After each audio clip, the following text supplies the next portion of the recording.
Tomcat. Tomcat itu kan.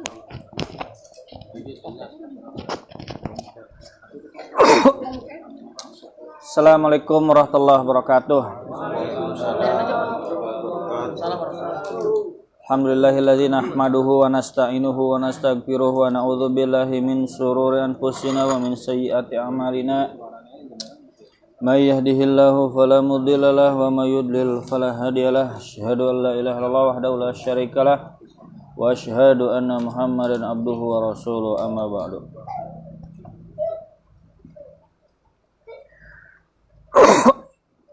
Bapak-bapak yang dirahmati Allah Subhanahu wa taala,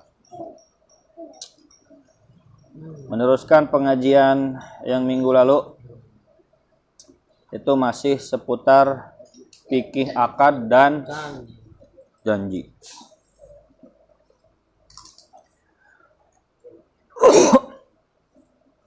Akad itu mengikat perjanjian. Akad ada satu arah, ada dua arah. Akad satu arah itu contohnya talak, sedekah, sumpah, hibah, nazar. Satu arah bisa dilakukan akad. Akad dua arah yaitu nikah, jual beli, sewa menyewa, dan lain-lain. Akad dua arah itu akad yang tidak bisa dilakukan sendiri. Harus ada dua orang saling ridho. Tujuan daripada akad yaitu menjelaskan kehendak kedua pihak. Dua pihak itu mau ngapain? Tujuan akad itu menjelaskan tujuan kedua pihak. Berkumpulnya, bertemunya mereka mau apa, untuk apa perjanjiannya. Nah, itu tujuan akad. Akad yang jelas, maka urusan jadi jelas. Akad yang tidak jelas, urusan tidak jelas. Ketika akad tidak jelas, akan mengakibatkan banyak permasalahan dalam hal urusan kehidupan. Contoh beberapa kasus akad tidak jelas. Sengketa kepemilikan harta. Pertama soal waris. Apakah hibah, apakah wasiat, apakah pinjam atau janji. Sementara 4 akad ini hukumnya berbeda. Hibah, wasiat, pinjam, janji, beda nggak konsekuensinya? Beda. Ketika 4 akad itu beda konsekuensi, ya berarti ya beda urusan. Nah, ini harus jelas akadnya apa. Jangan sampai dalam persoalan waris kecampur-campur. Waris dianggap hibah, hibah dianggap waris, hibah dianggap wasiat, wasiat dianggap hibah. Kalau nggak jelas, maka nanti urusannya nggak jelas, terjadi sengketa nanti. Dalam hal harta gono gini juga sama. Ngasih ke istri sebagai kasir, istri ngatur saja, atau ngasih sebagai nafkah. Resikonya beda, konsekuensinya beda. Ngasih sebagai kasirnya ini cuma menitipkan, nggak pindah milik, nggak konsekuensi nggak pindah milik. Jadi semua pembelian uang dari situ milik suami, istri hanya sebagai pengatur, kasir, administrasi. Kalau nafkah berarti pindah milik. Semua harta yang dibeli, barang yang dibeli dari harta nafkah, ya berarti milik masing-masing. Milik istri kalau nafkah berarti. Maka harus jelas, jangan sampai tidak jelas. Ketidakjelasan akad menyebabkan ketidakjelasan konsekuensi. Tidak jelas konsekuensi menyebabkan sengketa. Itu. Tidak jelas akad berarti tidak jelas konsekuensi. Tidak jelas konsekuensi berarti tidak jelas nanti akan menimbulkan perselisihan. Gitu. Sengketa penyaluran dana. Ini sedekah, zakat atau wakaf. Beda akad gak tuh? Beda. Sedekah ya sedekah, zakat zakat, wakaf ya wakaf. Ini duit apa? Kalau ngasihin duit ke Pak Basori misalkan, mana Pak Basori? Nah, duit apa kan itu ditanya ya? Ini zakat, bayar utang saya gitu. atau wakaf. Duitnya sih sama ya, nggak beda kan? Sama, 100 ribuan, 50 ribu sama duitnya. Beda di akad gitu. Kalau zakat ya jadi zakat. Kalau wakaf ya jadi wakaf. Kalau bayar hutang ya jadi bayar hutang. Beda akad, beda konsekuensi. Kenali akad dari konsekuensi dan hakikatnya. Bukan dari omongan mengenali akad tuh. Tapi dari konsekuensi dan hakikatnya. Orang bisa jadi ngomongnya hibah. Tapi hakikatnya dan konsekuensinya adalah wasiat. Makanya nanti yang nggak paham begini, yang nggak paham perbedaan akad, nanti suka bingung kalau orang lain ngomong. Tuh dia ngomongnya hibah. Pas kita denger ceritanya gimana? Oh itu wasiat, bukan hibah. Itu wasiat, itu disangkanya hibah. Itu hibah disangka wasiat. Itu hibah disangka waris. Padahal waris itu kalau mati.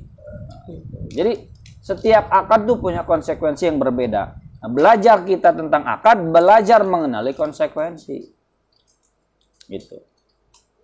Contohnya, sengketanya satu dalam hal kepemilikan harta, soal waris, soal harta gono gini, nafkah istri, terus soal penyaluran dana, apakah ini sedekah umum, apa sedekah khusus, akadnya apa, apakah ini akad infak masjid, apa infak sosial, itu di akad bedanya. Sebab beda konsekuensi. Kalau infak sosial ya untuk sosial, infak masjid ya berarti untuk limaslahatil masjid, gitu. Nah, kuncinya di akad, duitnya mah ya sama Pak, nggak ada bedanya duit mah. Gitu. Dan duit juga nggak ada warnanya. Ini warna akad wakaf warnanya ini gitu kan. Misalkan nggak bisa kan begitu. Konsekuensinya di akad, mengetahui ini bedanya di mana. Soal perselisihan biaya, ini pinjam atau sewa, beda konsekuensi nggak pinjam sama sewa? Kalau pinjam gratis, sewa bayar, sama-sama make kan, hak guna, sama-sama make hak guna, tapi beda konsekuensi. Nah ini hutang, apa secara kredit atau cash hutangnya, harus jelas juga. Terus harga mana yang jadi kesepakatan, akadnya harus jelas juga, gitu. Urgensi memahami akad sama seperti urgensi memahami niat. Niat ibadah nggak jelas, ibadahnya nggak sah. Ini teh puasa Ramadan, apa puasa sunnah? Ya kalau di bulan Ramadan kan jelas Ramadan ya gitu kan. Ini di luar Ramadan misalkan, ini teh kodok Ramadan apa sunnah? Bedanya di mana? Niat. Penting nggak niat tuh? Penting. Padahal perbuatannya kan sama-sama puasa. Dibedakan oleh niat. Ini teh subuh apa sholat tahiyatul masjid? Sama nggak tuh bentuknya? Ya kunut mah beda lagi gitu ya. Kalau nggak ada kunut misalkan, sama kan ya? Mirip gitu kan? Ya kayak orang ini orang nunggu maghrib, katanya azan asar mirip banget nunggu maghrib. Ya bukan mirip, bang sama gitu. Ngebedainnya di waktu gitu. Gitu. Nah, niat itu penting dalam hal ibadah, menentukan ini sunnah apa wajib. Gitu. Padahal ibadah itu banyak yang sama, puasa sunnah, puasa wajib sama-sama puasa. Salat sunnah, salat wajib sama-sama salat. Gerakannya sama, tata caranya sama, beda di niat. Orang niatnya salah, ya ibadahnya salah. Orang akadnya salah, ya muamalahnya salah. Akadnya salah, muamalahnya salah. Gitu, Pak. Makanya penting memahami akad. Mungkin di antara kita baru belajarnya bab niat. Udah viral lah niatnya. Pasti tahu semuanya kayak niat itu penting. Gitu.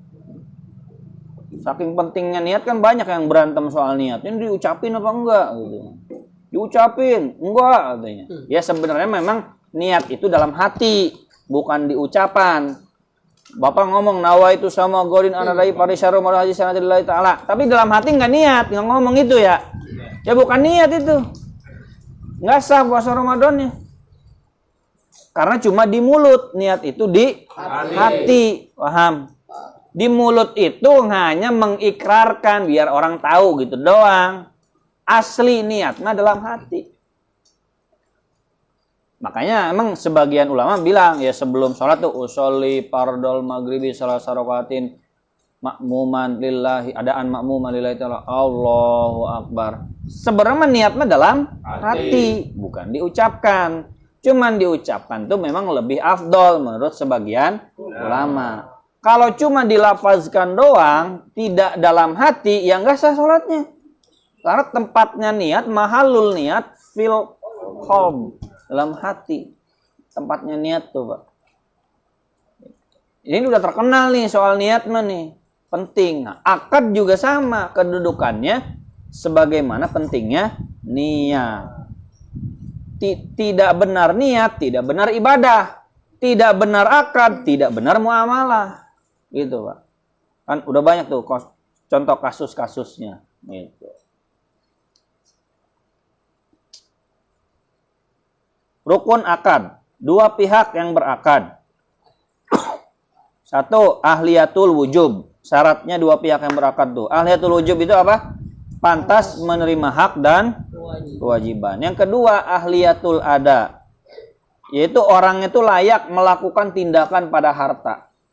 Jadi orang yang berakad itu syaratnya dua. Ahliyatul wujub, ahliyatul ada. Ahliyatul wujub itu pantas menerima hak dan kewajiban.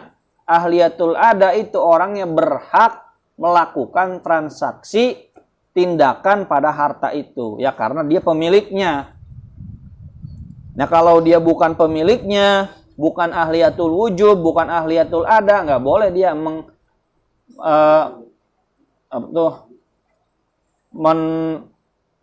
jadi pohon tuh. Tidak boleh dia melakukan tindakan pada harta itu. Gitu. Bukan hartanya dijual, ya nggak boleh. Karena dia bukan ahliyatul ada. Dia pemiliknya sih. Tapi dia masih kecil. Berarti bukan ahliyatul wujub. Paham Pak ya? Gitu. Ahliyatul ada tuh pemilik. Gampangnya. Ahliyatul wujub itu orangnya sudah balik dan berakal. Objek akad. Jelas keberadaannya. Jelas keberadaannya. Jadi objek akad itu harus jelas adanya. Jangan menjual sesuatu yang belum ada. Menjual sesuatu yang tidak bisa diserahkan. Nggak ada. Jual mobil. Mobilnya hilang, dicuri, cari sendiri. Nggak apa-apa kalau ketemu 10 juta harganya. Mobil Fortuner. Itu nggak jelas keberadaannya, nggak bisa diakadin. Terus objek akad itu syaratnya juga halal barangnya. Barang yang halal diperbolehkan jual beli, diperjualbelikan, baru boleh. Nah kalau barangnya tidak halal, dipergunakannya untuk maksiat, atau barangnya zatnya haram, ya nggak boleh. Gitu. Objek akad itu satu, jelas keberadaannya. Dua, dibolehkan syariat. Tiga, dapat diserahkan. Yang ketiga, sigot akad. Sigot akad itu pernyataannya. Pertama apa? Dipahami dengan jelas oleh kedua belah pihak. Ya harus jelas akad tuh. Dipahami, saling paham. Ini ngomong Inggris, ini bahasa itu nggak ngerti bahasa Sunda. Yang nggak terjadi akad berarti karena tidak saling paham. Dua, kesesuaian antara ijab dan qabul. Ijab dan qabul harus sama. Ijab saya nikahkan, ya saya terima, berarti sama itu, sesuai. Jangan sampai beda. Saya nikahkan, saya tolak, ya berarti beda. Gitu. Pernyataannya pasti, tidak ragu atau terpaksa. Jadi pasti saya jual, saya beli, harus jelas. Ini wakaf, ini hibah, ini untuk masjid, jelas, pasti. Tidak ragu atau terpaksa. Nggak boleh karena dipaksa jual beli, dipaksa sewa, dipaksa lain-lain. Nggak boleh, nggak sah dipaksa itu. Nanti ada terpaksa sama dipaksa, beda. Terpaksa itu karena keadaan, dipaksa itu biasanya di bawah ancaman. Saya terpaksa jual motor saya, sah nggak jual motornya? Sah. Ya terpaksa itu kan kepepet, istrinya sakit, dia dipecat, nggak punya duit, ya terpaksa jual motor, jadi murah. Tapi kalau dipaksa jual motor, sah nggak? Ya enggak. Dipaksa tuh misalnya dibawa ancaman, bukan cuma diomelin mas masih terpaksa namanya. Diomelin istri suruh jual motor, kalau enggak jangan pulang gitu. Itu mah terpaksa masuknya gitu kan, bukan dipaksa gitu. Enak kalau dipaksa. Jadi akad tuh nanti ada akad terpaksa, akad dipaksa. Terpaksa masih sah, dipaksa yang nggak sah. Dipaksa cerai nggak sah, dipaksa nikah nggak sah, dipaksa jual nggak sah. Yang nggak sah berarti nggak jadi, nggak ada konsekuensi. Balikin itu duit, balikin barang gitu. Terus tersambung dalam satu majelis. Ya maksudnya ijab qabul itu masih dalam satu majelis, jangan pindah majelis. Ini ngomong di sini saya nikahkan, ini orang mana nggak ada gitu, nggak bisa. Kalau dalam online itu masih satu majelis, masih sebab masih terhubung. Satu majelisnya majelis online namanya gitu. Terus ijab qabul bisa lisan, tulisan, isyarat, perbuatan. Nah ingat nih ijab qabul nih macam-macamnya, lisan, tulisan, perbuatan, isyarat. Ingat ijab qabul tuh nggak harus lisan, bisa tulisan, bisa perbuatan, bisa isyarat. Lisan ngomong, tulisan tulis, perbuatan ya kita gerak-gerak doang. Kayak beli di Alfamart kita nggak ngomong, nggak nulis, ngambil, bayar. Nah itu berarti ijab qabulnya apa tuh? Sigotnya perbuatan atau isyarat ya, misalnya kalau gagu begitu ya isyarat. Gitu. Terkadang dalam beberapa kondisi tidak harus spesifik lafaz saya jual, saya beli. Yang terpenting saling memahami akad apa yang dimaksud. Ya memang kadang-kadang nggak harus jelas juga, saya beli, saya jual. Kan kita misalkan nih, beli apa-apa kan nggak harus bahasa beli kan ya. Nggak harus bahasa jual kan. Nggak setiap orang jual, saya jual. Enggak kan? Terus saya beli. Ya kita ke warung Pak Majid, Pak. Share gitu kan. Kita ngomong share. Dia nggak ngomong jual kan. Langsung aja. Kita bayar angkot, ngomong nggak? Saya bayar, saya terima, nggak gitu kan? Misalkan pas mau bayar angkot, bapak angkot, saya bayar jasa angkotnya 5.000 tunai, saya terima.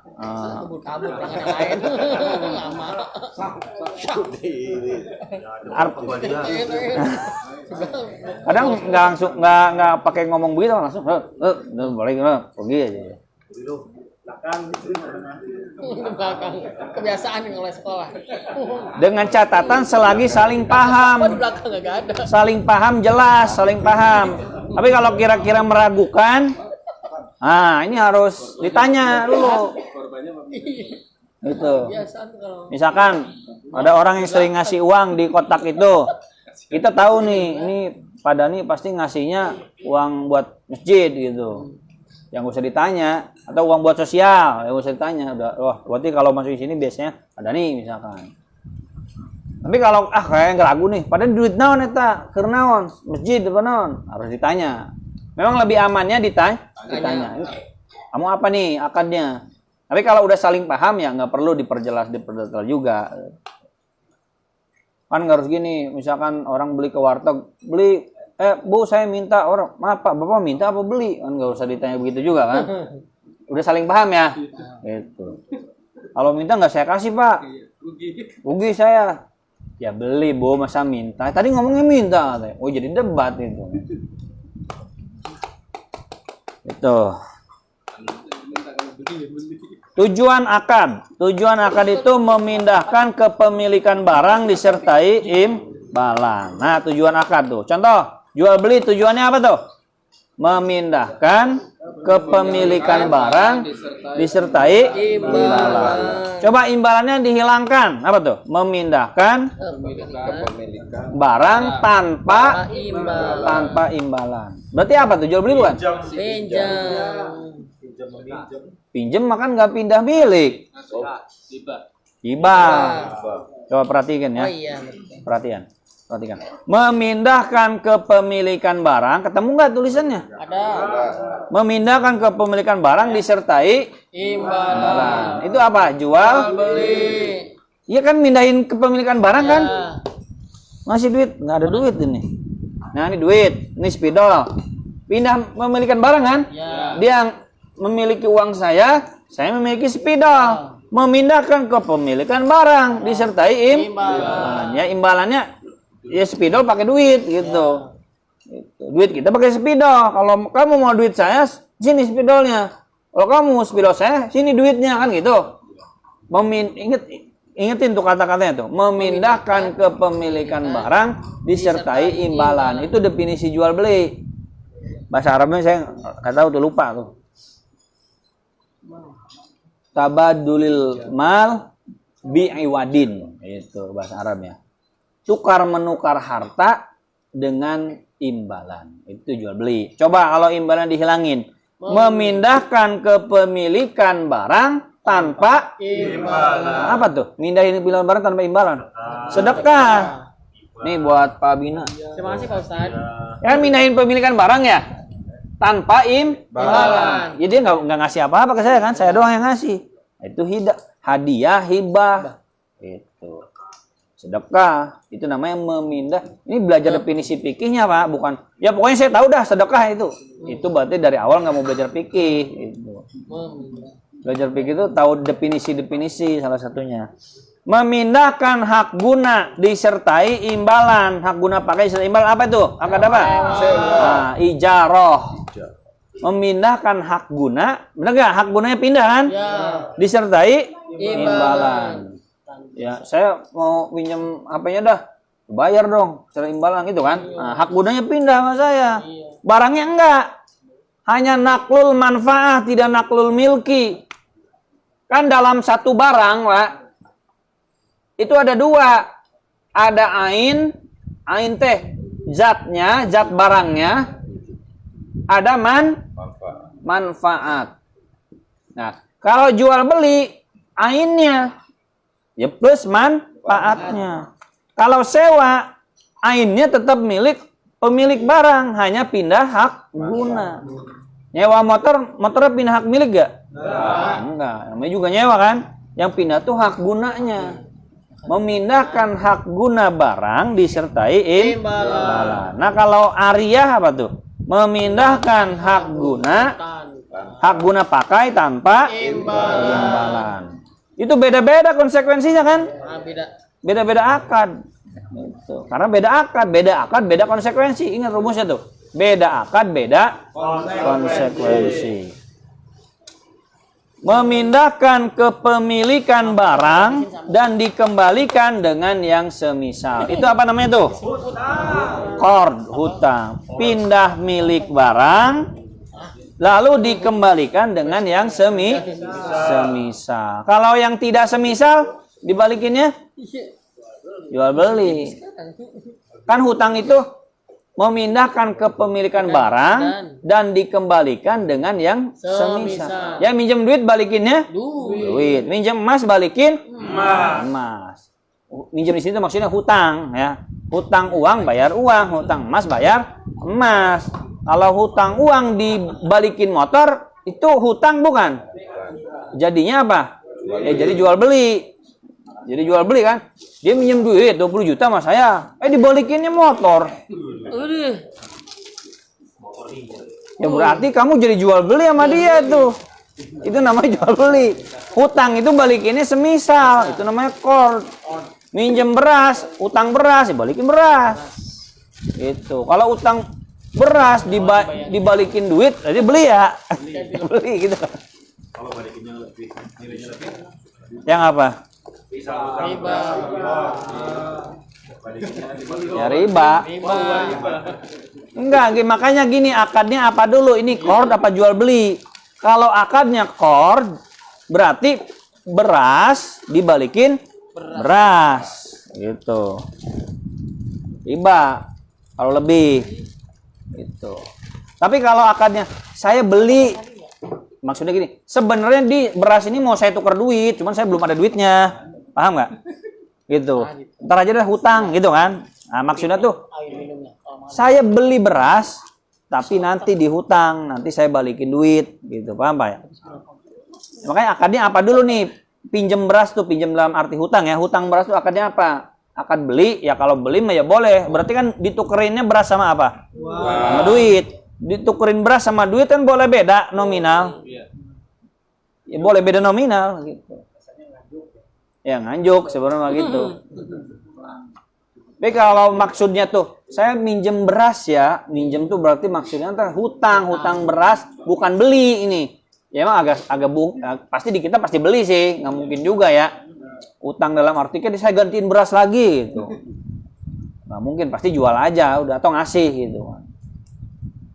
Nanti tuh ada tuh fikih riba tentang barang ribawi, nanti ada harus saya jelaskan. Dulu pernah sedikit ya, sekilasnya ya. Ya. Ketika akad dikatakan tidak sah, maka itu berarti tujuan akad tidak terpenuhi. Akadnya nggak sah, berarti tujuannya tidak terpenuhi. Karena nggak sah. Ingat, sah itu berarti melahirkan konsekuensi. Kalau akad nikah yang sah berarti ada konsekuensinya. Nafkah, halal, ada perceraian. Akad nikahnya tidak sah, tidak ada perceraian. Ya, tidak ada nafkah, tidak ada nasab juga.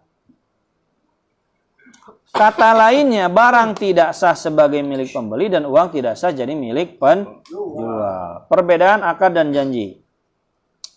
Akad itu kesepakatan kedua belah pihak, penjual, pembeli, pemilik barang, dan penyewa. Janji itu komitmen satu pihak, komitmen terhadap diri sendiri akan melakukan sesuatu. Gini, akad itu komitmen dua pihak, itu akad.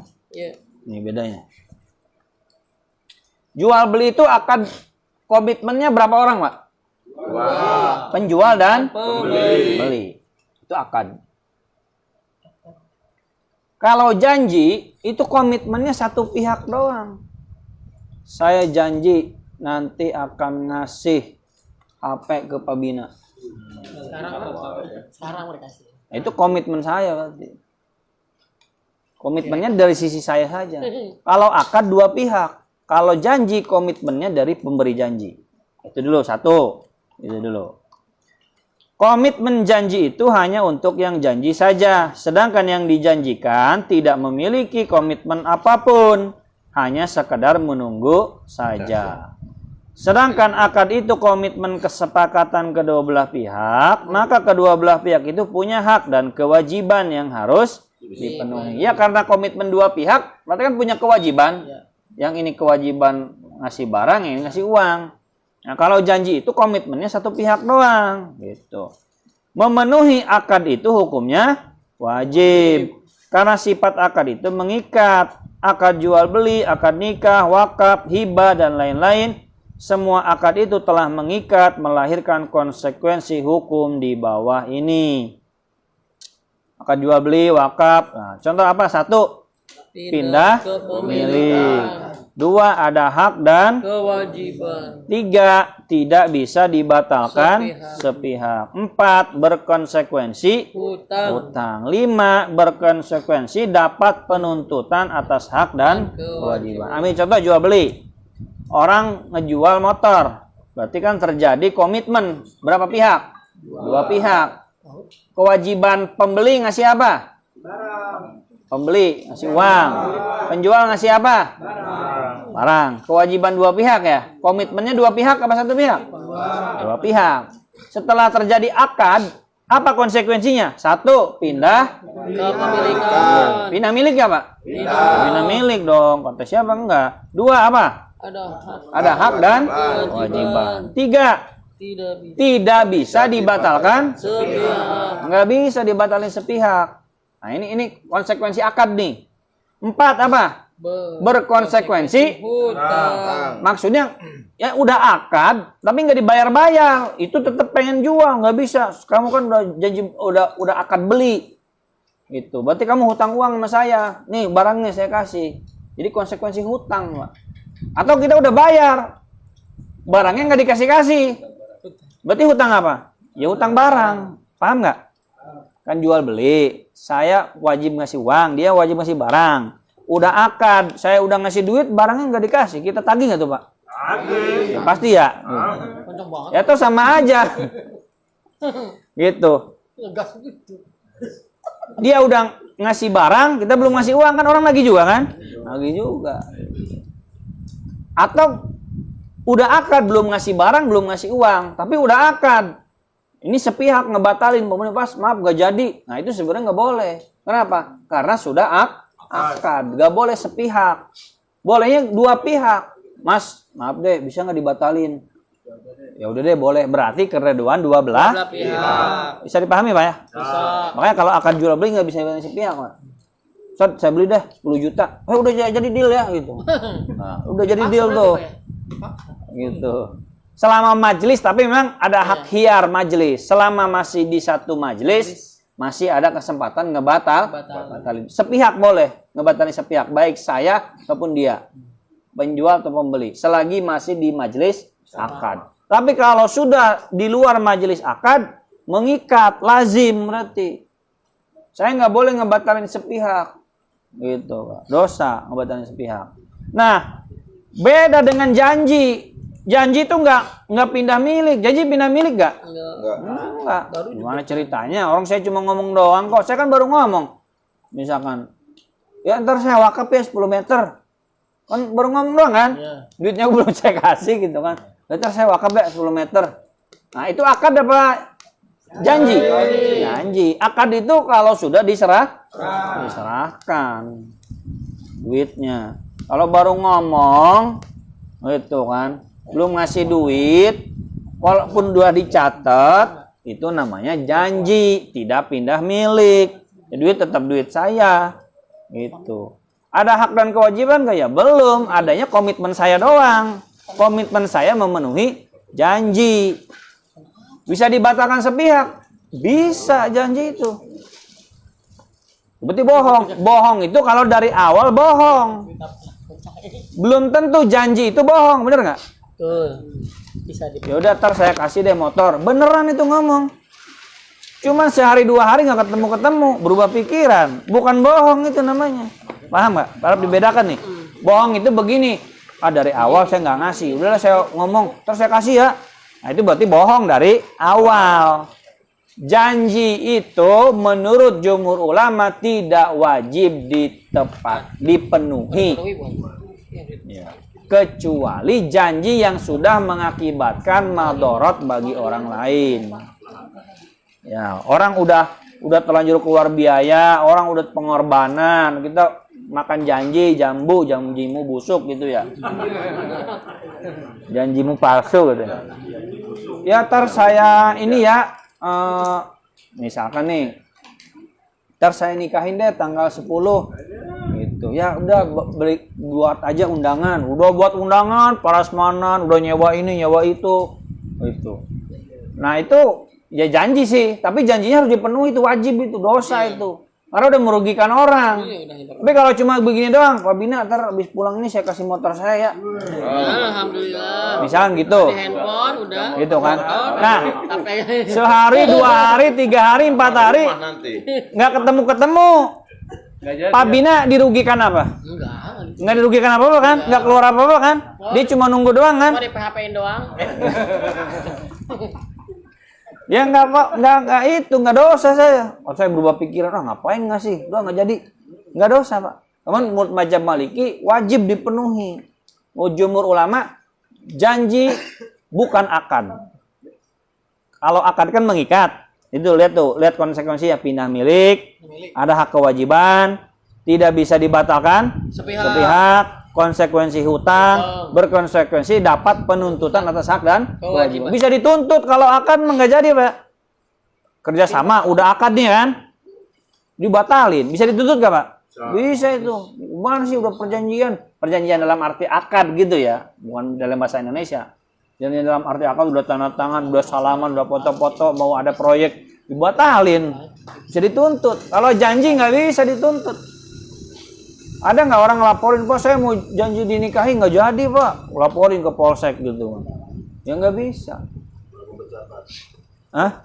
Ya sama, pejabat juga kan nggak bisa ya, janjinya dilaporin polisi, bisa nggak? Mau presiden pernah di. Iya, demo doang, nggak bisa dilaporin polisi. Coba aja, nggak bisa laporin. Kampanye kan janji isinya banyak, saya akan begini. Nah, kebungin sih bohong dari awal itu mah. Dosanya dosa bohong dari awal, nipu dari awal. Udah tahu fikihnya dia. Hah? Iya benar. Itu nggak dosa ya? Nggak dosa, nggak bohong gitu. Tapi kan diruginya. Tapi kalau kapannya gitu. Iya. Wah. Udah jangan BRT nanti namanya.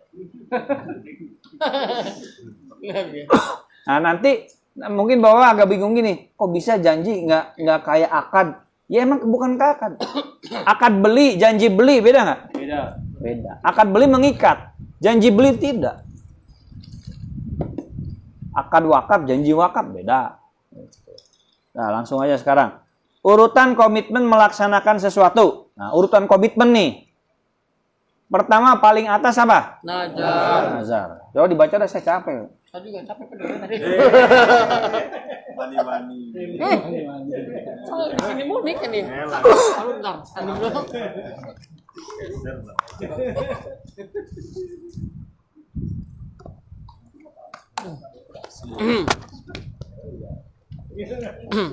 Urutan komitmen melaksanakan sesuatu. Urutan paling atas berarti paling mengikat. Nah, paling atas paling mengikat. Apa? Satu. Pertama nazar, 2 sumpah, 3 akad, 4 janji, 5 niat. Nah, ini urutan sesuai, Pak. Paling yang harus ditepati, dikerjakan apa? Nazar. Nazar itu berarti janji kepada Allah. Begini, saya bernazar akan bersedekah ke masjid 30 juta apabila keinginan saya terpenuhi. Keinginan terpenuhi ternyata. Syaratnya itu dulu ya, terpenuhi. Berarti dia wajib sedekah tuh. Nah, sedekahnya wajibnya karena apa? Karena nazar. Nazar itu menurut sebagian ulama nggak bisa dibatalin. Nggak bisa dibatalin. Orang udah dipenuhi keinginannya sama Allah, janji sama Allah. Biasanya kan nazar pakai demi Allah juga. Gitu. Nggak bisa dibatalin. Kalau nggak dikerjain jadi hutang, Pak. Nah, kalau yang pernah najar jadi utang itu. Ya, najarnya apa dulu apa nih? Najar mau sedekah, najar sholat, najar apa misalkan? Najarudin. Najarudin. Tergantung najarnya. Aduh. Terus ya najarnya apa? Puasa. Pernah. Puasa Apa Ramadan? Itu mah nggak perlu najar. Sekalian najarnya sholat 5 waktu gitu ya. Ya puasa ya, puasa sunnah gitu ya. Nah, ini kalau belum dikerjain jadi utang itu. Jadi wajib, nggak bisa dibatalin. Makanya urutan nomor 1 tuh nazar. Ini lebih dari sekedar akad. Di atas 2 akad nomor berapa tuh? 3 kan? Nazar nomor 1. 2 apa? Sumpah. Kalau sumpah mah nggak harus ada keinginan yang dikabulkan. Cukup begini. Demi Allah. Gitu kan. Demi Allah, demi Rasulullah. Misalkan begitu ya. Saya akan bersedekah ke masjid 50 juta. Nah, kalau najar kan ada begininya.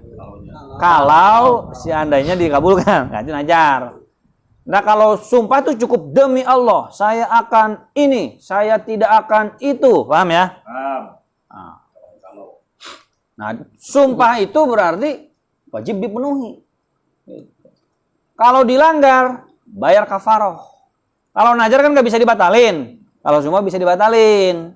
Bayar dengan puasa 3 hari berturut-turut atau dipisah boleh. Gitu. Batalnya sumpah itu 3 hari.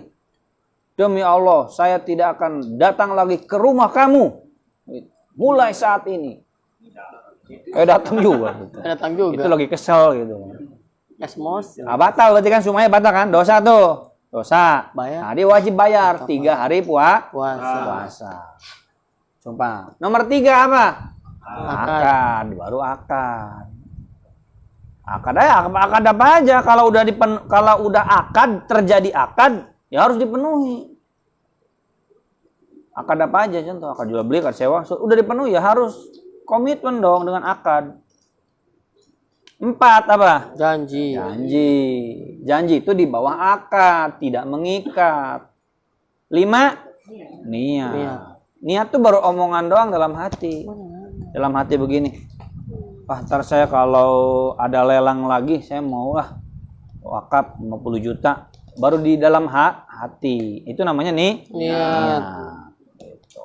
Kalau udah diomongin, baru namanya Janji. Paham nggak? Nih, saya tingkat urutkan gini. Ajar. Dalam hati saya ngomong gini, kalau saya nanti gajian dapat bonus saya mau wakaf 50 juta. Dalam hati nih, nggak ada yang tahu. Atau sekalipun ngomongnya bukan ke umum gitu kan. Ngomongnya ke teman doang gitu kan. Nah, itu namanya niat. Paham ya? Nah, tapi lebih jelasnya sih masih di dalam hati. Itu masih namanya niat. Itu urutan terendah. Wajib gak dikerjakan niat? Enggak. Siapa yang nuntut? Enggak wajib. Niat tuh justru niat baik saja sudah berpahala. Niat tuh paling rendah kastanya. Paling rendah kastanya dalam urusan komitmen. Orang cuma niat doang kok, masa dituntut gitu kan? Mau siapa yang tahu kan gitu ya? Sama Allah nggak diwajibkan, sama manusia nggak dituntut kan gitu? Nggak ada komitmen apapun. Berubah-ubah niat bisa nggak? Bisa. Gitu. Paham nggak nih maksud saya? Paham ya, niat. Di atas niat apa? Janji. Itu udah diomongin ke Paip. Saya wakaf ya, 10 meter. Nah, itu jadi janji. Jadi janji wakaf. Tadi kan niat wakaf. Diomongin jadi janji wakaf. Duitnya diserahin. Jadi akad wakaf. Mengikat gak tuh? Mengikat. Pindah milik gak? Pindah milik. Paham gak? Sumpah demi Allah saya akan wakaf. Nah, itu berarti sumpah. Lebih-lebih di atas akad. Tapi duitnya belum diserahin ya, tapi udah sumpah. Paham? Jadi hutang. Emang nggak bisa dibatalin. Puasa 3 hari. Sumpah tuh bisa dibatalin 3 hari. Nggak ngasih duit, nggak jadi ya ngasih duitnya dibatalin puasa 3 hari. Itu. Hah? Dapat pahala. Itu Ustaz kalau kita di dalam hati gimana? Dia maksudnya tetap sumpah atau Niat. itu? Yang mana? Apa sumpah tadi itu? Sumpah tuh diomongin. Niat tuh dalam hati. Gitu. Oh, berarti sendiri nggak bisa jadi sumpah. Kalau sendirian. Oh, kalau diucapin tetap jadi sumpah. Walaupun sendirian. Walaupun sendirian. Ngomong sendiri aja. Iya. Nggak diucapin, dalam hati. Niat. Depan Pokoknya kaca. niat itu di dalam hati. Iya. Kalaupun diucapkan ke orangnya bukan ke orang yang bersangkutan. Iya. Kalau sumpah, Iya, kalau sumpah itu diucapkan baik sendiri apalagi ke orang lain. selama belum diucapkan masih dalam hati belum jadi sumpah. Belum jadi sumpah berarti masih niat. Paham ya? Kalau udah diucapkan berarti jadi Sumpah. talak dalam hati jadi talak nggak? Enggak. Kesel sama istri buat talak juga lo gitu kan. Tolak dalam hati doang ya. Silakan ngomong tuh dalam hati tolak. Nggak diucapin yang nggak jatuh talaknya. Ya. Iya. Tapi keceplosan bahaya itu. Gua keluar. Hah? Janji. Nah. Ada nih teman saya janji ketika si istrinya itu syarat ya. Kalau mau istrinya ngomong ke suaminya, ya jangan nikah lagi ya. Waduh. Pihak suaminya itu enggak, tapi iya. Itu janji berarti. Nggak wajib ditepati. Nggak wajib ditepati. Nggak ada. Bukan sumpah ya? Nggak ada. Itu apa? Niat kan bukan. Karena kan jelas diomongin. Akad apa itu? Nggak ada akad di. Akad apa? Nggak ada akad itu. begitu. Terpaksa nggak bilang iyanya? Iya. Terpaksa kali itu. Ya. Nah, wasiat itu wasiat yang benar baru dikerjakan. Kalau wasiat gitu kan namanya menghalangi orang untuk nikah lagi. Najar bukan, sumpah bukan. Karena kan najar beda redaksinya. Sumpah bukan. Akad di akad apa itu? Nggak, bukan akad. Itu janji udah masuknya. Dan nggak wajib ditepati. Apalagi kan dalam hatinya enggak kan? Nah, itu. Teman-teman padahal nih. Iya. Eta teh minggu kamari gitu kan wae astagfirullah di kamari tah. Jadi sesudah suaminya iya, Ya meninggal. Ya udah kawin lagi aja. kalau seumpama istri tadi ayo sumpah dulu ya gitu. Itu pada orang lagi. Puasa 3 hari. Ya kalau sumpah puasa 3 hari gitu. dibatalkannya puasa 3 Ya teman, cuma puasa 3 hari. Sumpah orang mau sakratul maut bersumpah. Makanya gini, Orang suruh istri yang baca ngerti fikih syahadat begini. lagi Mas, suruh bener kamu bersumpah. nggak poligami? Bener, sumpah. Ah, Demi Allah gitu kan, Iya. gitu. Ya demi Allah katanya. Tapi kalau saya jujur kamu nggak marah ya? Demi Allah saya nggak akan marah. Gitu. Kan suaminya kan nagih dulu nih. Kalau saya jujur kamu nggak akan marah ya? Bener nggak akan marah. Demi Allah katanya. Demi Allah. Istrinya dalam hati kan bisa dibatalin katanya. Paham nggak? Bu, habis dia jujur ya marah aja, batalin 3 hari gitu. tapi nggak perlu ke teman ya, kita aja tanya mau nikah lagi kan pasti nikah lagi. Sama masih muda Pak Bambang ya. Sumpah tuh demi Allah. Ya. Pasti dibatalin sumpah iya. Tapi secara lain emang gitu. Aku juga sering bertanya sama istri begitu, nikah lagi ya udah gitu. Kalau masih muda kan iya. Kita juga sama kalau masih muda ya kita nikah lagi gitu. Kayak gue pakai sumpah-sumpah begitu. Sekarang kan realitanya gitu banyak. Nggak, sumpah itu sahnya cuma 3. Wallahi, billahi, tallahi. Udah 3 itu aja. Atau ya dalam demi Allah gitu. Kalau nggak ada demi Allahnya bukan sumpah. Kalau bersumpah-sumpah terus kalau nggak demi Allahnya nggak jadi. Bukan sumpah. Bukan sumpah secara agama. Saya bersumpah akan melaksanakan. Sumpah apa? sumpah palapa Sumpah itu yang kita kan bahasnya agama, berarti sumpahnya yang sumpah syar'i. Wallahi billahi tallahi, wallahi billahi tallahi. Ini tuh 5 itu ukuran urutannya tuh. Nazar, sumpah, akad, janji, niat. Nah, bisa jadi janji itu terikat kalau pakai sumpah. Paham ya? Ini urutannya. Nah, kita bahas satu persatu ya, coba. Baca ya, Pak. Ya. Kita bahas satu persatu. Pertama, nazar. Hukumnya wajib dan mengikat. Tidak dilakukan harus bayar kafarah, bahkan jadi hutang selama belum ditunaikan. Nah, emang ini sebagian ulama masih bisa dibayar kafarah, tapi sebenarnya ini saya belum revisi nih. Tidak bisa dibatalkan nazar itu. Harus dipenuhi. Gitu. Ini edit tuh ya. Ntar saya edit lah. Iya, Pak Edit. Nah, tidak bisa dibatalkan nazar tuh. Bahkan jadi hutang selama belum Tunaikan. Dua. Dua, sumpah. Hukumnya wajib dan mengikat. Tidak dilakukan harus bayar kafaroh. Setelah bayar kafaroh, maka sumpah bisa dicabut, dianggap selesai. Nah, Tapi jika belum bayar kafaroh, maka kewajiban melaksanakan sumpah terus mengikat dan jadi hutang. sumpah jadi hutang. Terus. 3, akad. Hukumnya wajib dan mengikat. Tidak bisa dibatalkan sepihak, kecuali atas kerelaan dua belah pihak yang berakad, maka akad batal. Nah, kalau satu pihak ngebatalin nggak batal. Saya udah seneng dia mau beli, dibatalin sepihak. Udah akad padahal kan. Udah akad ya udah deal. Ntar saya beli dah. Ntar ya besok. Udah jelas beli akad, cuman duitnya aja belakangan gitu kan. Batalin. WA ke saya. Nggak jadi Pak ya. Oh nggak bisa. Saya nggak boleh. Orang kamu udah bukan janji bahasanya yang bener nih. Kita suka tukar-tukar sih gitu. Kita pasti ngomongnya janji ya? Iya, janji. Ini sudah akad gitu kan. janji. Cuman kan orang tadi bacanya, ini belajar apa orang ini katanya. Ya emang sudah akad itu mah, kalau janji mah sebenarnya nggak mengikat. Emang kita agak bingung Soalnya bedanya. Maksudnya kalau akad tuh biasanya ada tertulis hitam di atas putih biasanya. Enggak juga. Nih akad di contohnya nih. Ini Pak, saya belilah. Kata Pak Bina. Udah saya belilah. Udah deal ya. Oke, jadi akad itu. Nah, selama di majelis memang masih ada hak pilihan, hak khiyar majelis. Ulang. Dibatalin sepihak, enggak boleh. Saya bisa ngotot, pokoknya harus dibayar.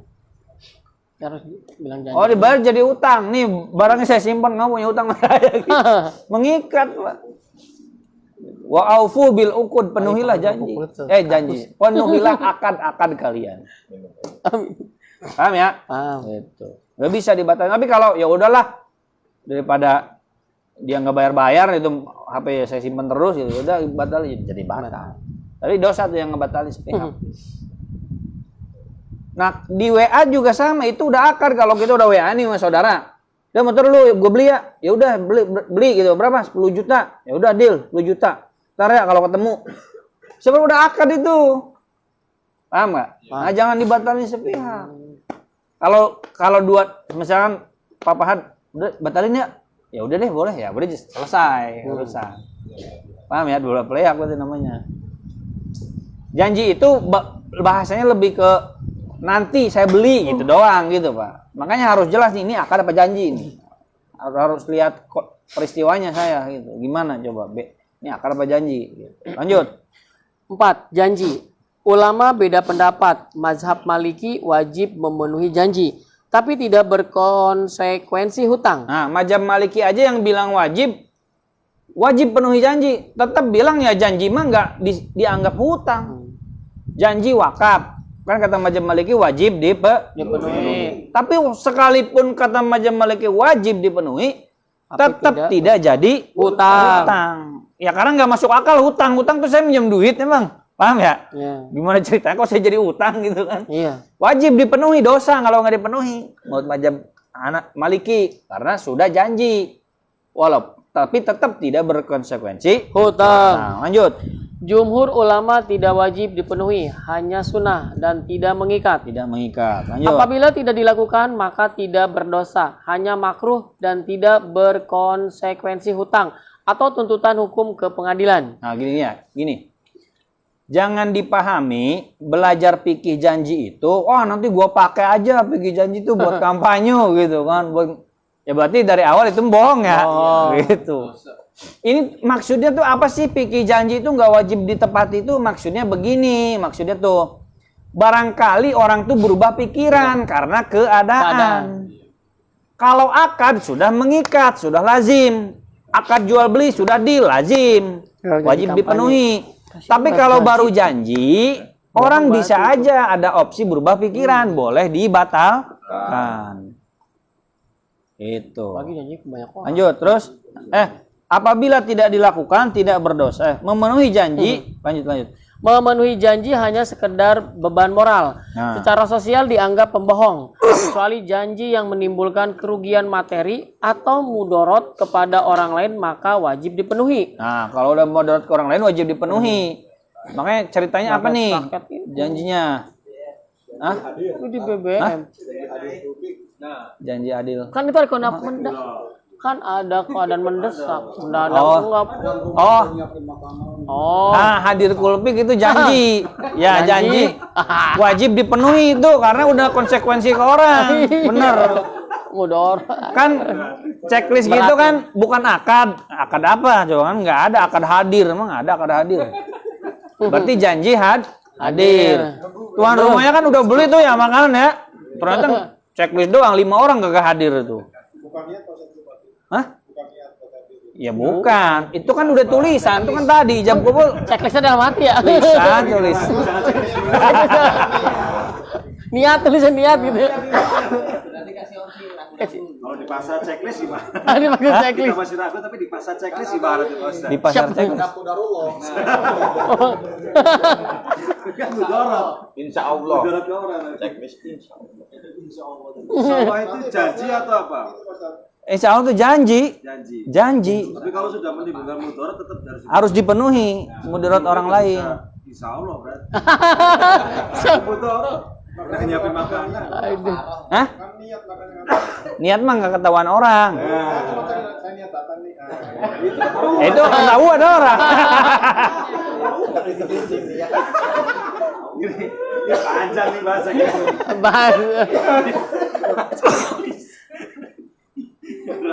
Checklist itu berarti kan tulisan. Nah, berarti masuknya janji. Janji hadir. Nah, itu wajib dipenuhi. Karena apa? Karena tuan rumah kan udah beli. Nah, menimbulkan madorot bagi orang. Nah, wajib ditepati. Tapi kalau orangnya cuma nunggu, kayak itu saya kasih ini ya HP, ya ntar kalau pulang. Dia cuma nunggu doang kan nggak kenapa-napa. Hijau tuh apa? Niat, checklist biru, janji. Lanjut. Janji bisa dibatalkan secara sepihak oleh orang yang berjanji. Tuh, bisa sepihak janji. Ya karena kan yang komitmen yang ngomong. Kenapa lu nggak setuju gua yang janji? Wah, kamu gak bisa ngebatalin janji. Ya enggak, janji kan komitmennya saya aja.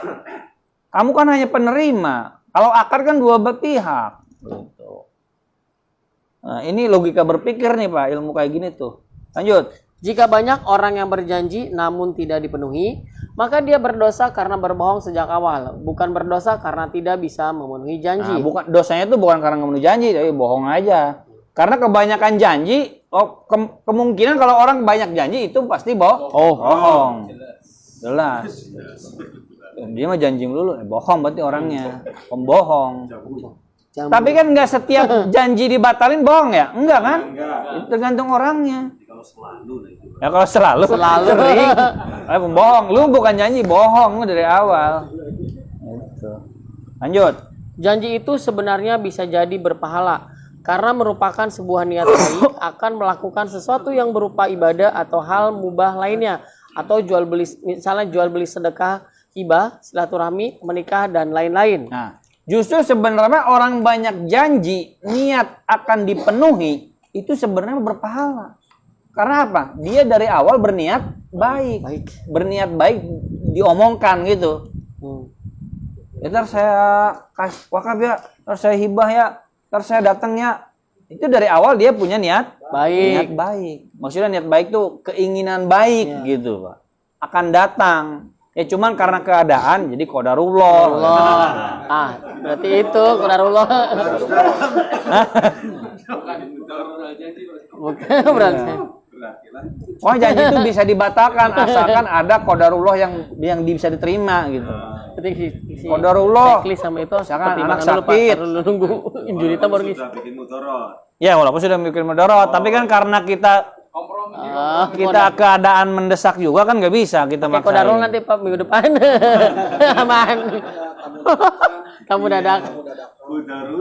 Bukan tahu. Kamu dadakannya kurir nganterin paket. Itu maksudnya ngomong. Ya kan bisa ya. Iya, Bener bisa, kan tamu dadakan kan? Kurir nganterin paket tamu dadakan kan? Mikir apa alasan? Oh, air kurir datang. Pak Ustadz maaf, akuan tamu dadakan.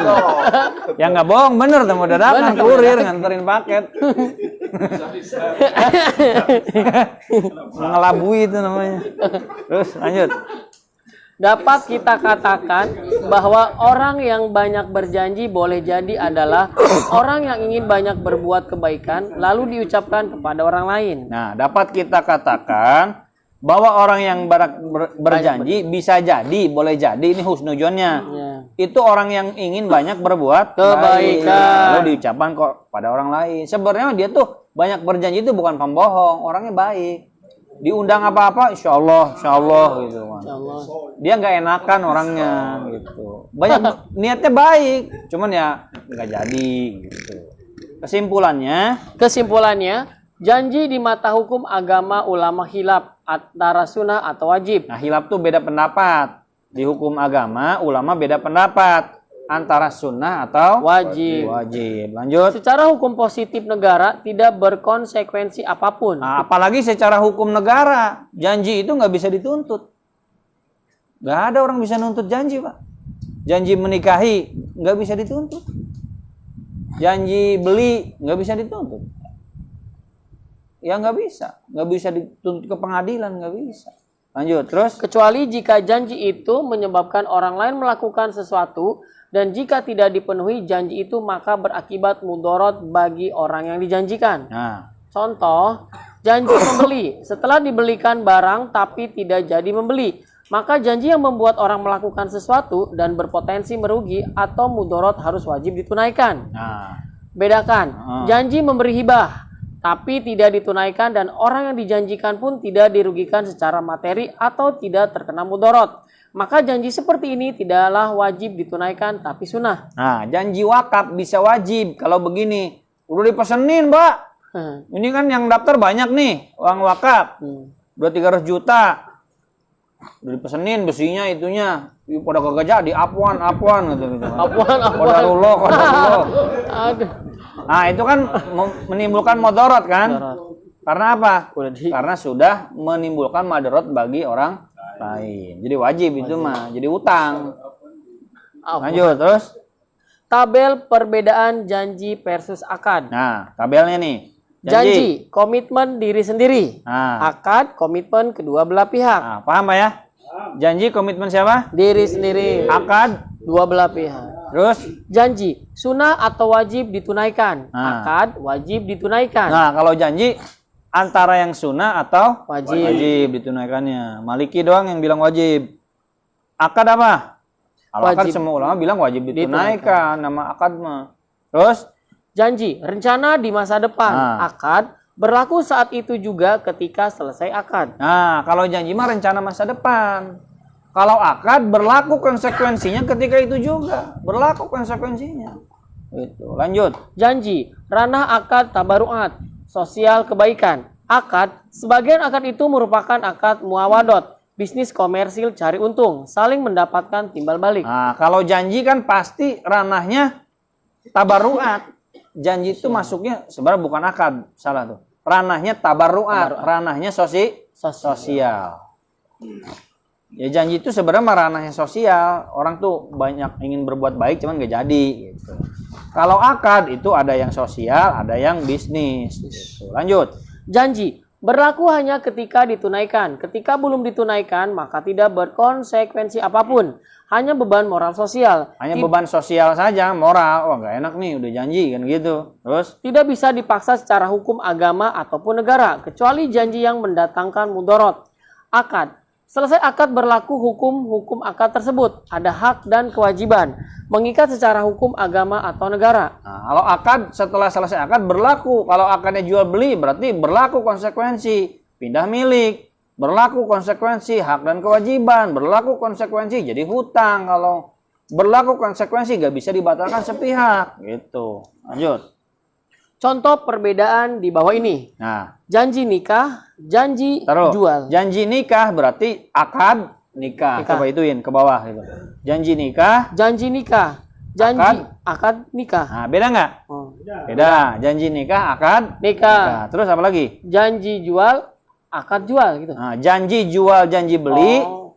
Janji jual beli gitu aja. Ya, janji jual beli. Ya. Akad jual beli. Nah, beda nggak? Beda. Beda, Pak. Janji jual beli dengan akad jual beli beda. Terus apa lagi? Janji sewa, akad sewa. Nah, beda. Janji sewa ya janji sewa. Akad sewa ya akad sewa. Terus? Janji gadai, akad gadai. Terus? Janji hibah, akad hibah. Janji wakaf, akad wakaf. Nah, beda. Paham ya? Pokoknya janji bukan akad. Al-wa'du laisa aqdan. Janji bukanlah akad. Akad bukanlah janji. Gitu. Lanjut. 5. Niat.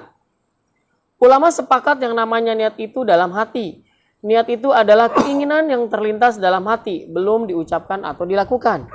Sebab jika sudah diucapkan atau dilakukan, maka itu namanya sudah jadi perbuatan, bukan disebut niat lagi. Niat hibah wakaf berarti hanya lintasan keinginan ingin memberi. Nah, niat hibah, niat wakaf berarti hanya apa? Lintasan keinginan. Terus? Niat menikahi berarti hanya lintasan keinginan ingin menikahi. Terus? Niat membeli atau menjual berarti hanya lintasan ingin membeli atau menjual.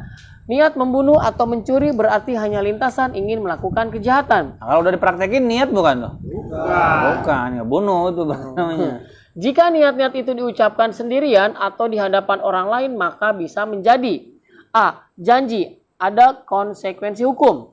B. Akad, ada konsekuensi hukum. C. Nazar, ada konsekuensi hukum. D. Sumpah, ada konsekuensi hukum. Nah, maksudnya tadinya cuma dalam hati soal wakaf. Diucapinnya kalau pakai demi Allah jadi sumpah. Kalau pakai apabila keinginan saya terkabul berarti jadi nazar. Kalau keinginan dalam hati itu diomongkan ke orang jadi janji. Jadi niat itu tergantung ucapan yang keluarnya bisa jadi sumpah, bisa jadi nazar, bisa jadi akad, bisa jadi janji. Paham nggak, Pak? Paham. Kita punya niat dalam hati. Ini tergantung diucapinnya apa. Kalau demi Allah ya jadi sumpah. Kalau pakai redaksi nazar jadi nazar. Kalau misalkan deal sepakat ya jadi akad. Kalau misalkan cuma tanpa sumpah, tanpa nazar, bukan akad berarti sekedar janji. Maka dari itu bukan jadi niat lagi. Niat itu hanya lintasan keinginan dalam hati. Nah, hukum orang berniat ingin melakukan sesuatu maka itu tidak berkonsekuensi apapun, baik konsekuensi sosial, hukum, agama maupun hukum positif. Singkatnya, niat itu tidak dianggap sama sekali. Nah, niat itu nggak ada konsekuensi apapun.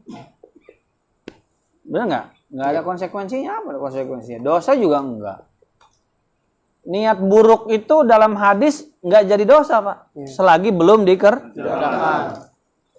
Tapi niat baik sudah jadi pahala. Itu dalam agama. Niat mau ngebunuh nggak jadi dosa, nggak dikerjain. Tinggalin malah jadi pahala. Niat baik malah jadi pahala. Walaupun belum dikerjain. Orang sholat tahajud malam nggak tahajud, dia udah dapat pahala. Masuk surga pahala niat. Banyakin niat lah. Banyakin niat. Banyakin niat. Niat dulu. Minggu depan saya mau niat kulpik gitu. Nggak kulpik, niat kulpik kan udah. Ya pahalanya beda pasti ya gitu. Lanjut. Konsekuensi niat hanya wilayah hisab antara hamba dengan Tuhannya. Nah, Orang lain tidak akan tahu. Jika niatnya baik maka sudah mendapatkan pahala. Jika niatnya buruk berdosa. Kalau niat buruk tapi tidak dikerjakan maka mendapatkan pahala karena tidak jadi melakukan dosa. nah, jika niat buruk berdosa, yang sebagian ulama bilang niat buruk udah jadi dosa. Tapi dalam hadis ada yang bilang tidak jadi dosa. Kalau niat baik pasti berpahala.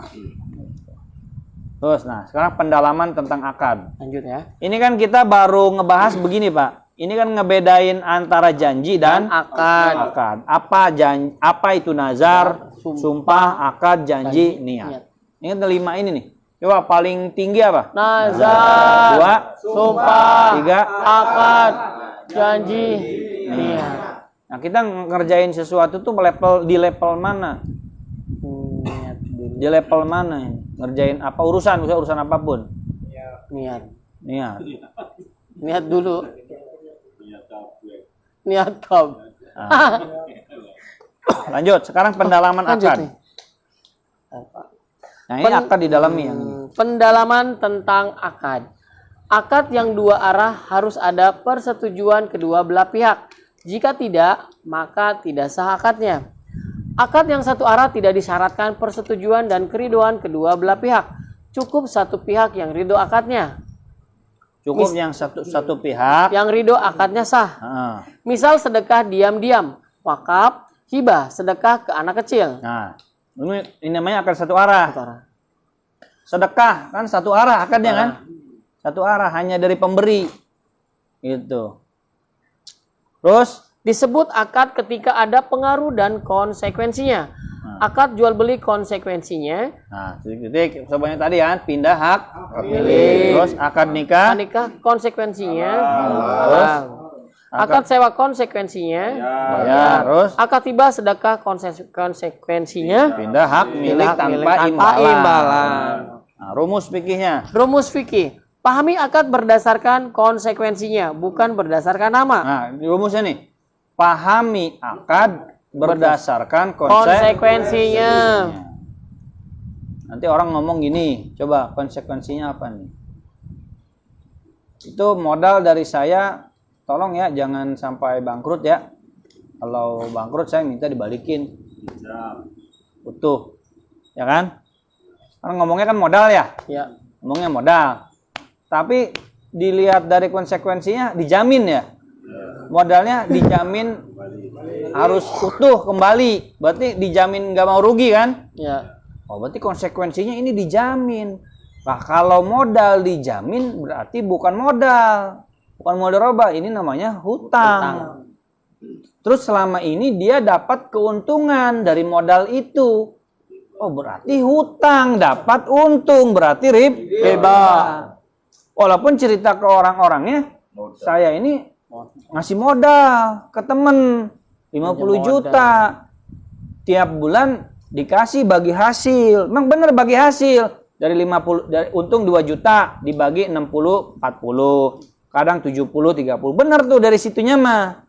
Tapi ternyata modalnya itu dijamin. Pokoknya kalau rugi balikin semua ya. Padahal kan dalam modal itu kalau untung dibagi bersama, rugi ditanggung bersama. Tapi ini si modal itu dijamin nggak boleh rugi, harus balik utuh, Berarti yang namanya modal dijamin utuh itu bukan modal, seperti hutang. Oh, berarti ini hakikatnya hutang, berarti riba. Paham nggak, Pak?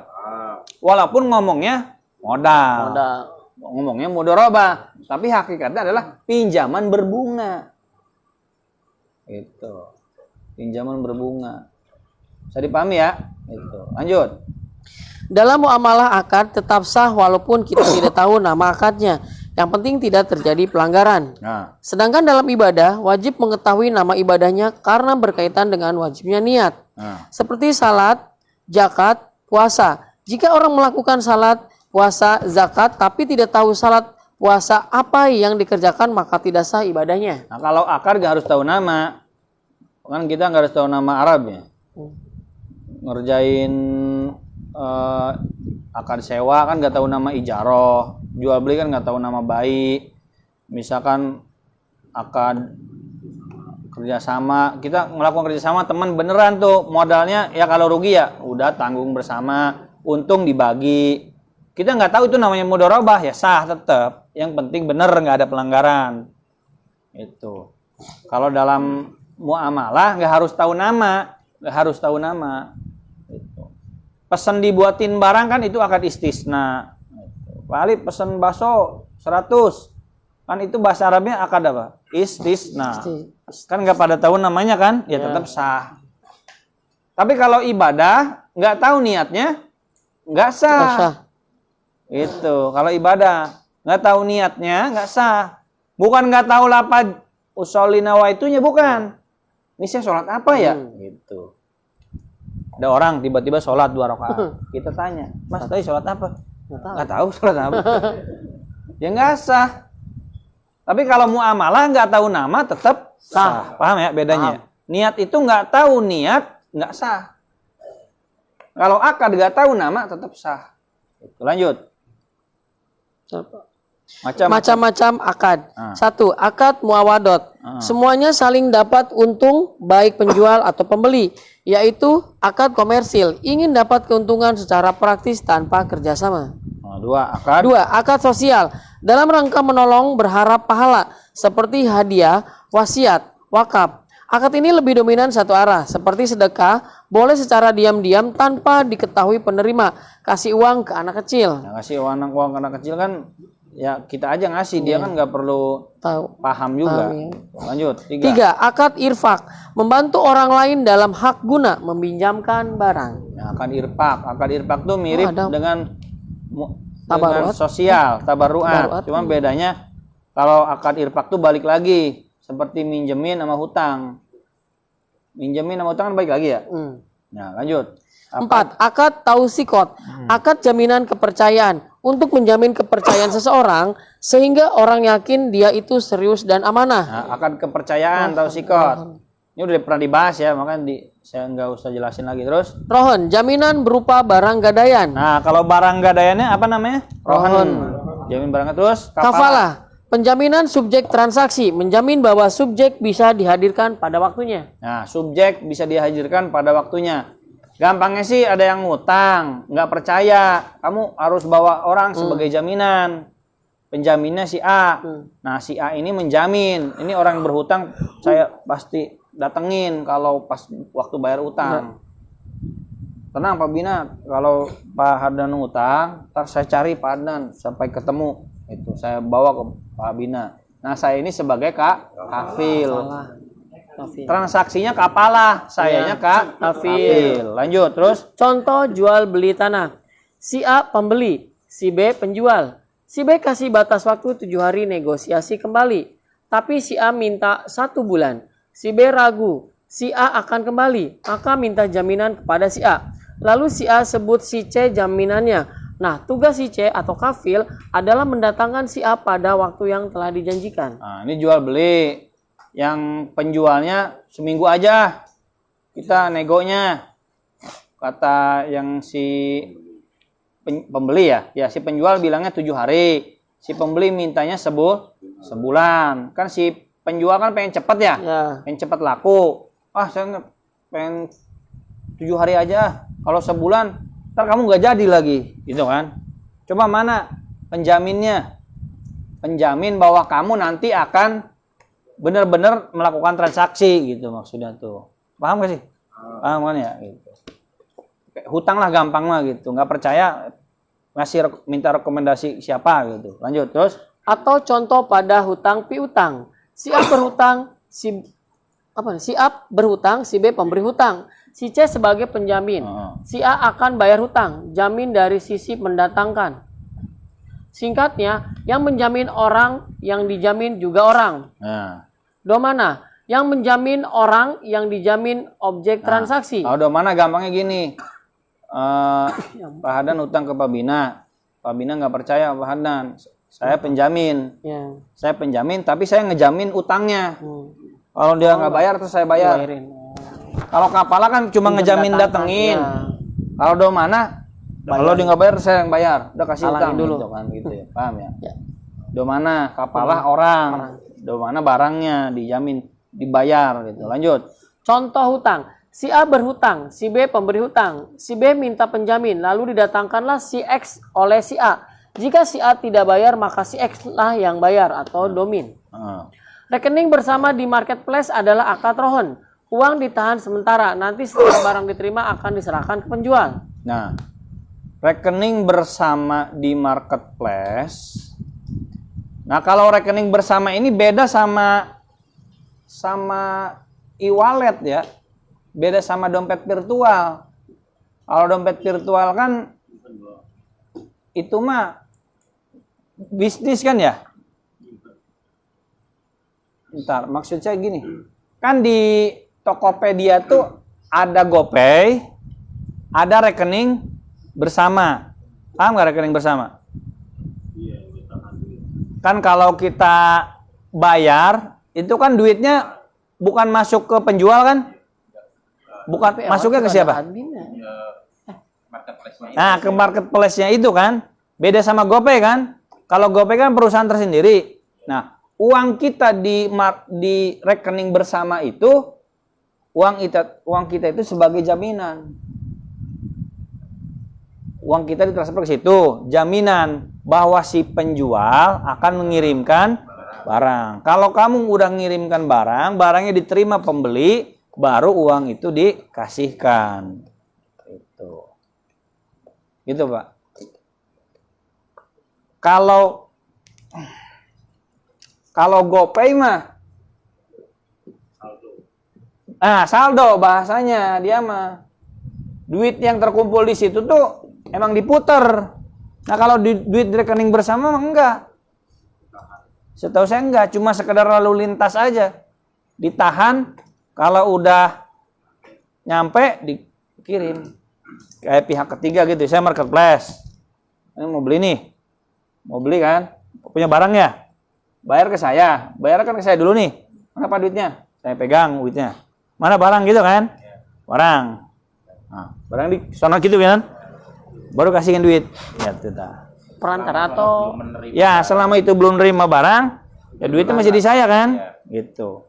Ini mana duit, ini mana barang, gitu kan. Barang terima, duit kasih. Kan kalau ngasih langsung ke pasabri kan bisa nggak dikirim, kalau nggak dikenal lu nggak? Udah ngirimin transfer nggak dikirimin barangnya. Gitu. Nah, kalau GoPay itu beda, emang saldo itu mah. Emang orang sengaja top up nyimpen duit. Karena ada iming-iming apa?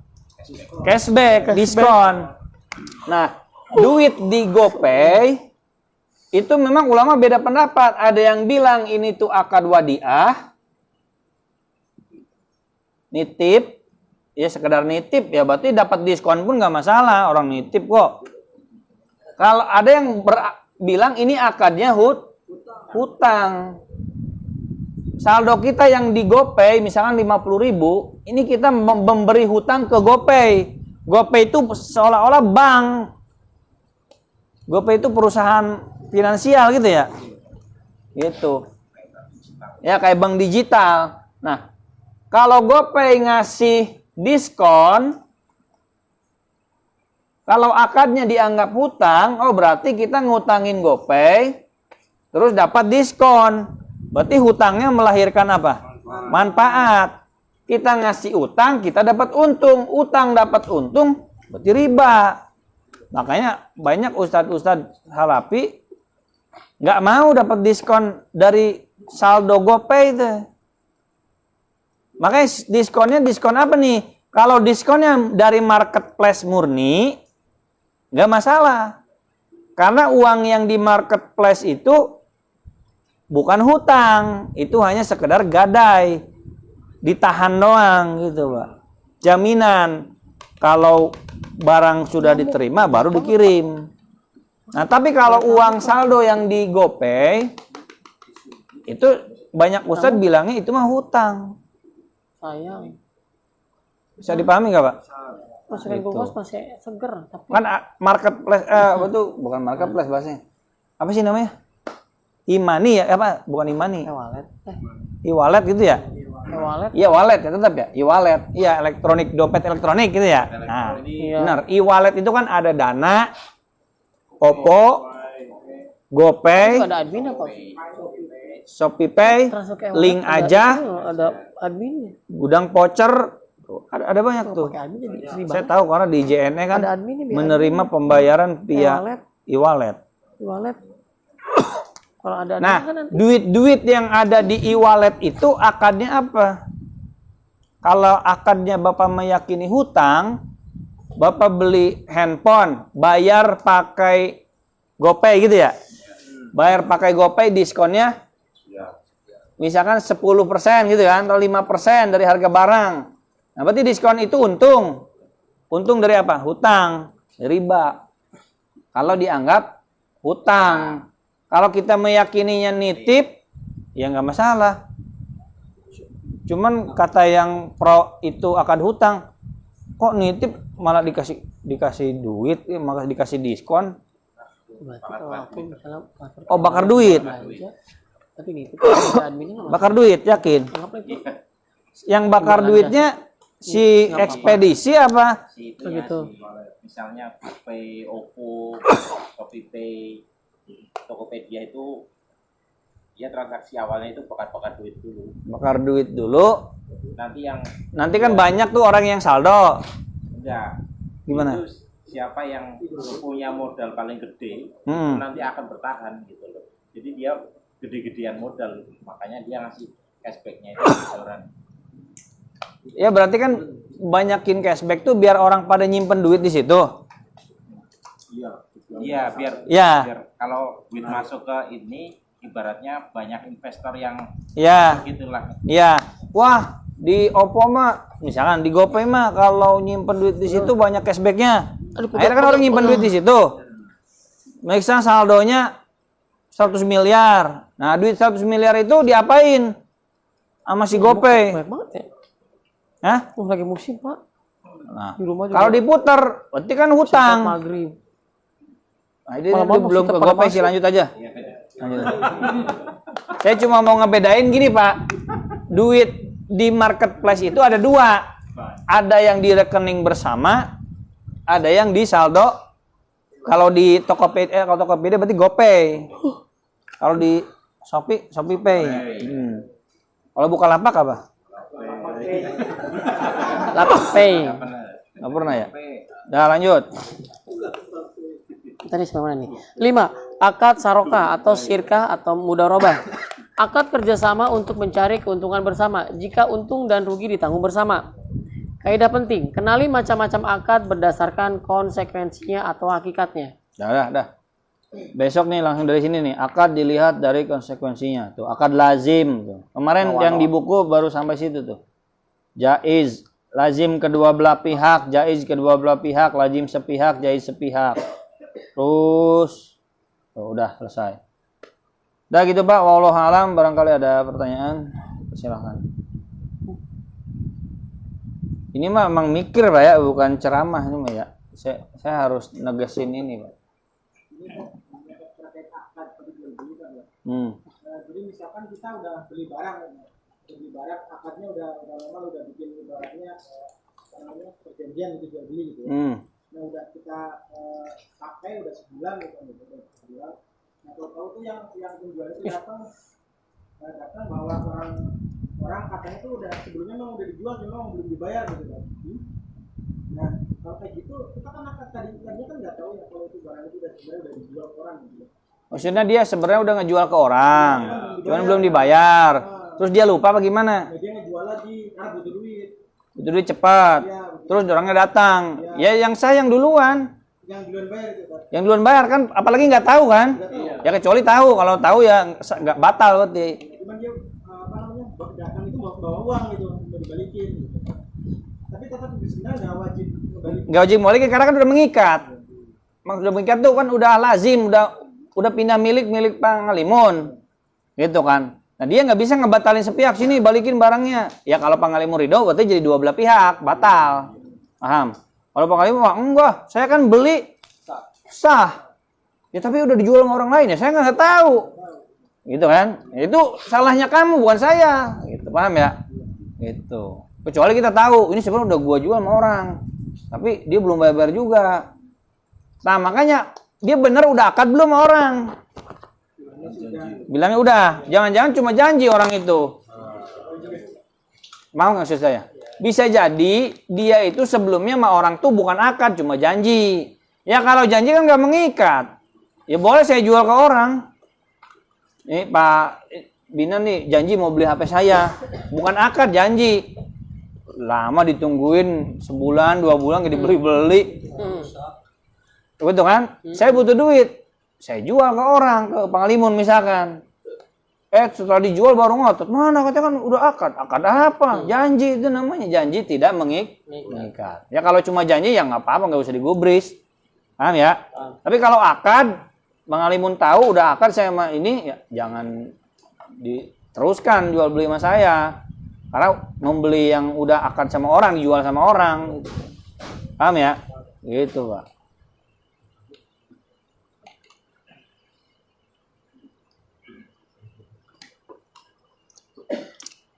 Saya emang nggak ruwet, awalnya ruwet belajar beginian. Kalau gitu contoh-contohnya. Lagi pertanyaan Pak?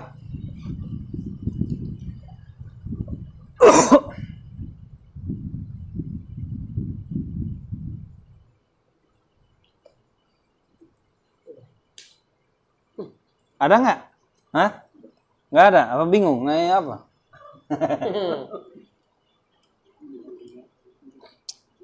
Cobalah tanya yang susah biar saya juga sekalian ini sekalian. Karena tadi kan teriaknya kenceng banget. Hah? Karena. Bedanya janji sama akad gitu. Yang minggu kemarin. Nah, jadi lapanya harus kita harus jeli, harus berdua tuh paham oh ini mah janji, ini mah akad gitu, Pak. Makanya nanti kasus per kasus beda-beda gitu. Tergantung coba gimana ceritanya ini kita lihat dulu ini janji apa akad. Kita pas dengerin ceritanya, itu mah janji. Kamu kan belum deal, belum sepakat. Cuma bilang, "Ya ntar gue beli." Kan gitu ya. Ntar bayarnya bulan depan. Nah, bayar bulan depan tuh udah deal belum kamu tuh deal beli? Ya belum sih, saya cuma bilang, "Ya nanti saya kalau bulan depan saya bayar." gitu. Atau jangan-jangan bener deal beli tapi bayarnya belakangan. Nah, itu berarti kan akad ya. Mana agak mirip kan?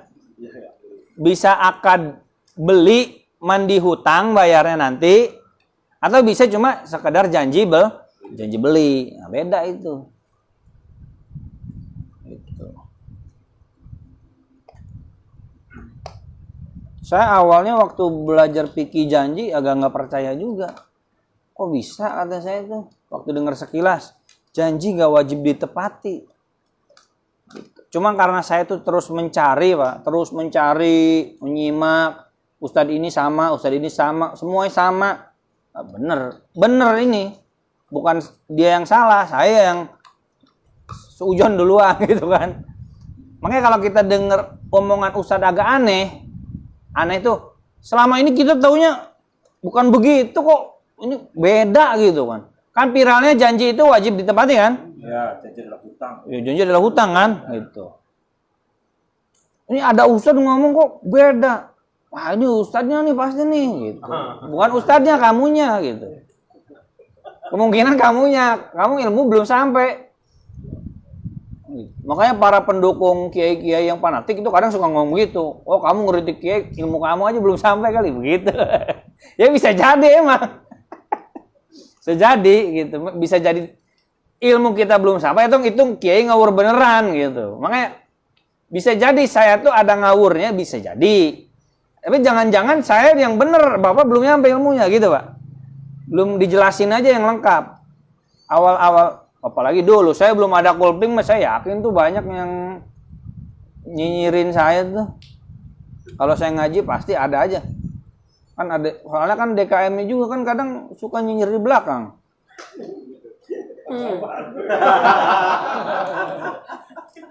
Oh, ya soalnya saya taunya gini, kalau ustadz lain yang ngaji, masa begitu, masa begini.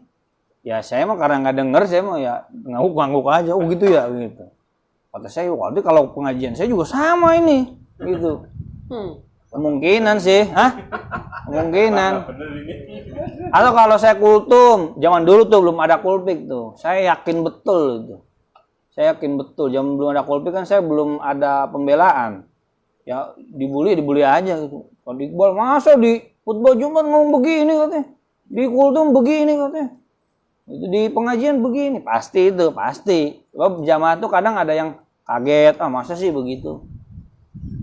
Ya jangankan dulu ya, sekarang pun di kultum pasti kan ada yang bapak-bapak, masa sih gitu ya, agak ragu gitu kan. Ya wajar, itu bertanda kritis. Sama seperti saya juga dengerin Buya ya kan nggak semua langsung percaya.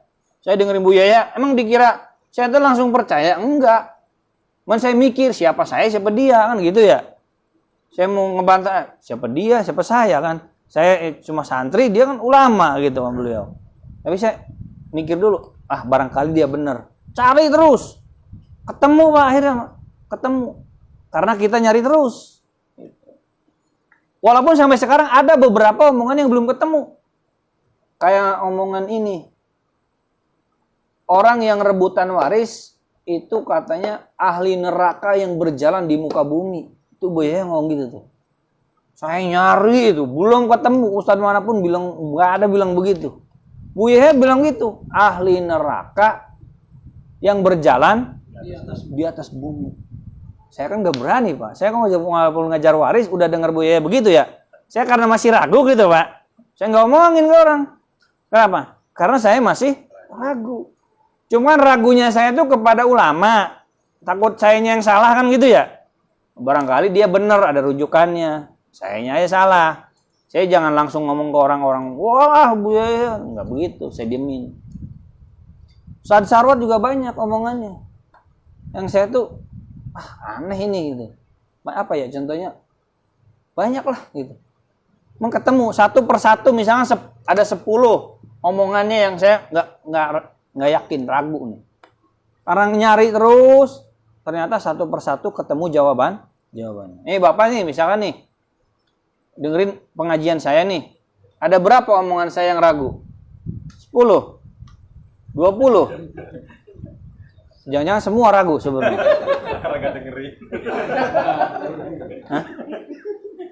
Dengerin aja lah biar aman daripada ribut gitu. Apa begitu? Ya bisa jadi misalkan. Ya cari dong.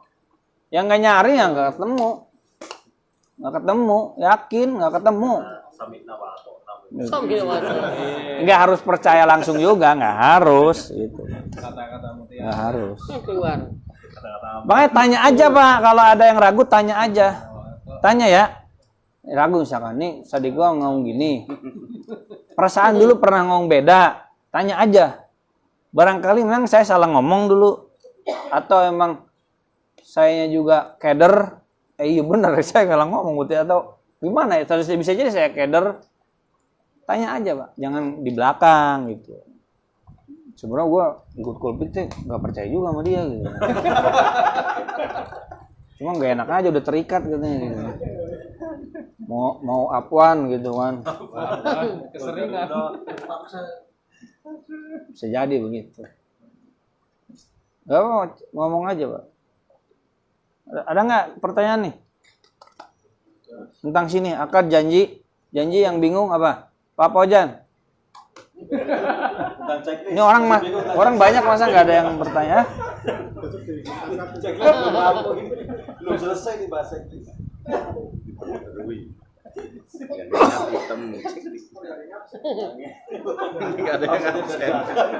Absen dadakan. Orang ini tulisan kayak cuma mindahin doang saya Pak. Ini tulisan yang dibaca tadi tuh ya. Itu bukan kata-kata saya cuma mindahin doang, kerja dari dulu kayak begitu. Cuman saya kan nggak ngomong dari dulu. Kalau ngomong dari dulu tuh kan saya nggak enak juga. Cuma karena saya ngelihat oh orang tuh nyangka ini omongan saya. Saya melihat gelagat itu. Kata Ustadz Iqbal. Oh berarti ini harus dibongkar. Saya itu bukan ngomong saya, pemikiran saya. Saya kan cuma nyimak video dari Buya Yahya, Ustadz Somad ini pengajian-pengajian kuliah online. Saya simak, saya catat, terus saya baca bukunya. Kebetulan juga emang semuanya sama, ilmunya sama. Ya saya catat, tulis. Itu doang. Dan itu ilmu yang benar. Gitu. Ya, coba tanya sama Ustadz manapun juga sama. Itu. Makanya saya ceritakan ini bukan omongan saya. Makanya saya selalu bercerita itu, diulang-ulang dalam setiap pengajian. Ini bukan omongan saya. Saya cuma ngutip.